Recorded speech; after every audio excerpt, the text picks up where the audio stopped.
Worksheet number 30 जो कि आपकी 11 सितंबर की वर्कशीट है और ये वर्कशीट आपको मिली है साइंस की जो कि मोशन और वेलोसिटी पर है। ठीक है, तो दोनों में बातें हो रही हैं, किसमें? दीदी और भैया में। ज्ञान भैया और दीदी है जिज्ञासा। चलो जिज्ञासा दीदी, what is velocity and how is it different from the speed? ये कैसे स्पीड से अलग है और वेलोसिटी होती क्या है? ज्ञान, speed of an object in a particular direction is called velocity. First point तो ये है, अगर कोई स्पीड है और वो एक पर्टिकुलर डायरेक्शन भी बता रही है तब वो वेलोसिटी है। ठीक है, स्पीड ही है लेकिन अगर वो डायरेक्शन भी साथ दे रही है तो वेलोसिटी बन जाती है। Like speed it is also represented by V. जैसे स्पीड को दिखाते हैं न्यू से, वैसे ही हम वेलोसिटी को भी न्यू से दिखाएंगे। It shows the direction of the motion of the object along with its speed. Velocity of an object can be determined by this equation।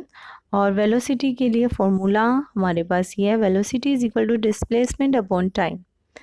अगर डिस्प्लेसमेंट अपॉन टाइम मतलब डिस्टेंस को हम ऐसे लिखते हैं ना, टाइम को टी से लिखते हैं, right? It is a vector quantity, जबकि स्पीड इज ए, स्पीड तो वेक्टर क्वांटिटी नहीं है, वो है स्केलर क्वांटिटी क्योंकि उसमें डायरेक्शन नहीं मेज़र की जाती। जबकि वेलोसिटी जो है वो वेक्टर क्वांटिटी है क्योंकि इसमें डायरेक्शन होती है। तो आपका ये तो डिफरेंस बन गया बहुत अच्छा। पहला डिफरेंस तो इन दोनों के फॉर्मूलेज हैं। स्पीड का फॉर्मूला क्या था? डिस्टेंस अपॉन टाइम था ना, लिख देना, है ना? और जबकि वेलोसिटी का फॉर्मूला क्या है? Displacement upon time. पहला पॉइंट। दूसरा पॉइंट ये हो गया, speed is a scalar quantity whereas vector velocity is a vector quantity. दोनों का SI यूनिट सेम होता है, मीटर पर सेकेंड। लेकिन speed can not be zero, speed कभी भी ज़ीरो नहीं होती बेटा। अगर डिस्टेंस कवर हुआ होता है तो वो हमेशा आएगा। लेकिन वेलोसिटी कैन बी ज़ीरो, लेकिन वेलोसिटी ज़ीरो हो सकती है। मान लो एग्जाम्पल दिया है, if you cover the distance from your house to school. मान लो आप हाउस से स्कूल गए and back from the school to house, और वापस से घर पे आ गए। ठीक है, इन दिस केस मान लीजिए आपने सेम रूट पे आप गए, 10 मीटर आपने डिस्टेंस कवर किया था। ठीक है, in this situation you will have speed, आपके पास स्पीड होगी। 10 मीटर आप गए, 10 मीटर आप आए। ठीक है, ठीक, तो आपकी स्पीड तो होगी। जब आपने डिस्टेंस कवर किया स्पीड तो बनेगी, because distance upon time is the speed. लेकिन इस सिचुएशन में वेलोसिटी ज़ीरो हो जाएगी। क्यों? क्योंकि डिस्प्लेसमेंट कहाँ पर डिपेंड करती है बेटा? आपका starting point and final point पर डिपेंड करती है, और स्टार्टिंग और फाइनल दोनों ही आपका सेम हो गया, होम हो गया। होम से शुरू किया था, होम पे ही वापस आ गए, तो इसलिए डिस्प्लेसमेंट इस केस में ज़ीरो हो जाती है। इसमें एक और एग्जांपल आप याद रख सकते हो कि कोई मूविंग मान लीजिए थिंग है, इसने यहाँ से गोल राउंड लगाना शुरू किया। ठीक है, ए पॉइंट से चला था, वापस ए पॉइंट पे आ गया। ठीक, डिस्टेंस तो कवर किया, स्पीड तो रही उसकी, चल रहा था, स्पीड तो थी, लेकिन उसकी वेलोसिटी क्या हो जाएगी? ज़ीरो हो जाएगी। राइट, चलिए आगे बढ़े। When an object is moving along A straight line, अगर कोई ऑब्जेक्ट बिल्कुल स्ट्रेट लाइन में चल रहा है और विद अ चेंजिंग वेलोसिटी या स्पीड, मान लीजिए स्ट्रेट लाइन में चल रहा है लेकिन बार बार चेंज कर रहा है, कभी यहाँ ब्रेक लग रहे हैं, एक कार चल रही थी, कभी यहाँ पे ब्रेक लगाया, फिर यहाँ चल रही है बिल्कुल सीधी लाइन में, तब क्या करें? तब हम उस तरह क्या करते हैं, हम उसके अंदर we can calculate the magnitude of its rate of motion in terms of average velocity। उस टाइम हम average velocity लेके चलते हैं, और average velocity क्या होता है? initial velocity और फाइनल वेलोसिटी जो रही, मतलब शुरू में आपकी स्पीड जितनी थी उसके बाद की जो स्पीड थी डिवाइडेड बाय 2 हो जाती है, तो वो एवरेज वेलोसिटी निकल आती है।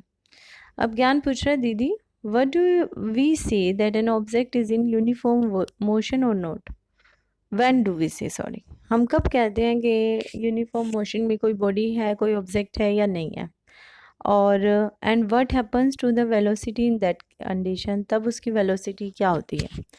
ज्ञान, if an object moves in a straight line, अगर कोई ऑब्जेक्ट सीधी लाइन में चल रहा है and covers equal distance in equal time intervals, तब हम उसे कहते हैं कि वो यूनिफॉर्म मोशन में है। मान लीजिए कोई ऑब्जेक्ट चल रहा है जिसकी इक्वल डिस्टेंस वो कवर कर रहा है, पहले उसने 10 मीटर कवर किया, फिर 20 मीटर कवर किया, फिर 30 मीटर।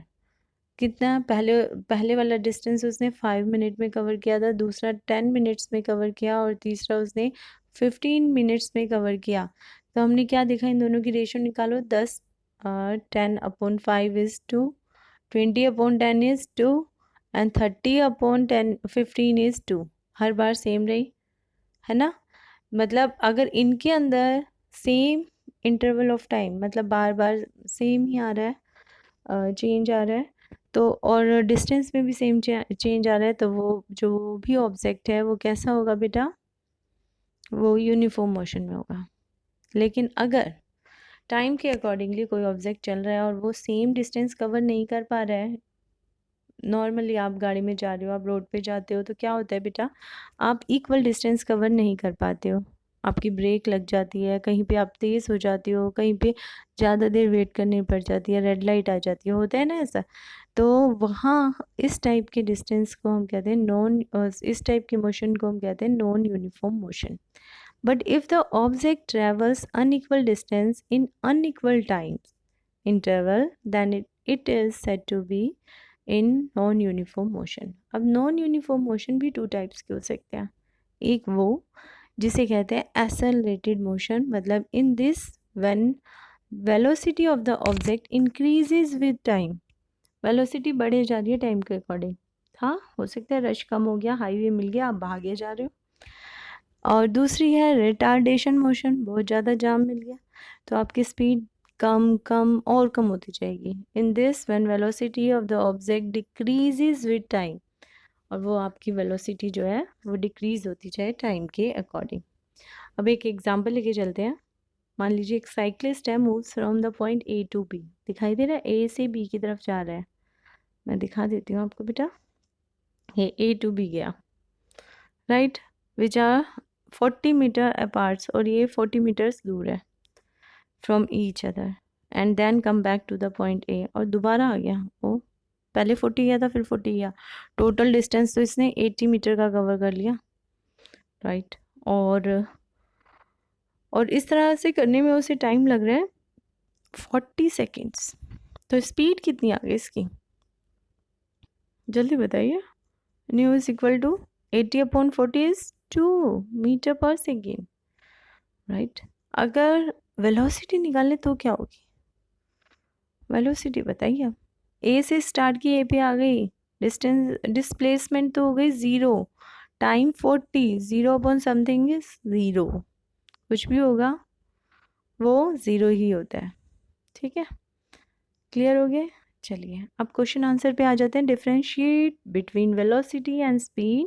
तो सबसे पहला पॉइंट तो दोनों के फॉर्मूलाज लिख देना। Velocity is equal to displacement upon time and speed is equal to distance covered upon time taken, right. ये दिया हुआ है आपको, ये देखो, ये दिया हुआ है वेलोसिटी का और ये दिया हुआ है स्पीड का। तो स्पीड पहले ले ली, फिर वेलोसिटी, यही कॉलम बना लीजिए। पहला ये हो गया। Second is speed is a scalar quantity, यहाँ पे स्केलर डाल देना, क्वांटिटी ज़रूर लिखना साथ में, okay. And velocity is a vector quantity, ये यहाँ पर ये लिखना, राइट। थर्ड पॉइंट जो होगा वो है आपका, speed can not be zero but velocity can be zero, बस। नेक्स्ट क्वेश्चन है, if a car travels 100 meter in 25 second then find out its velocity. चलिए करें इसको, डिस्टेंस, हाँ तो कर लो इसको, ऐसे ही करेंगे, 100 meter upon 25 and answer is 4 meter per second, ठीक है।